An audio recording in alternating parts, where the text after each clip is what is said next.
এই ফকিরের বাচ্চা, তুই কি জীবনে টাকা মুখ দেখিসনি? জীবনে টাকার মুখ দেখিসনি? যেখানে টাকা সেখানে আব্বা টাকা আব্বা টাকা তো বলা লাগে।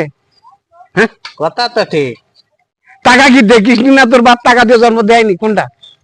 আবার বাইরে চলে গেল, আবার গোত্রের বাড়ি। ঠিক আছে, বলছিস না কেন এখন বল। আর টাকা চাবি? হ্যাঁ, এইভাবে দুই চার চাবি? বললে আর টাকা চাবেন। তোর বাপ মনে হয় কোনোদিন টাকা দিয়ে তোরে বড় করিনি নাকি? যে বাবার কাছে চাষি দাও। আর একটু বড় হ, তারপরে দেবো বাবা। বাহ, হ্যাঁ, আর একটু বড় হ, খুব ভালো। এখন ছোট মানুষ, আর একটু বড় হলে টাকা পয়সা নেই, নষ্ট করে ফেলবি। যে সে কেড়ে নেবে। দেশে কেড়ে নেবে, তখন তোর মা বলবো ওইটুক ছেলে হাতে টাকা দিয়েছো, বড় হ, একটু বড় হ, বড় হলে দেবো। যা যা বাপ যা।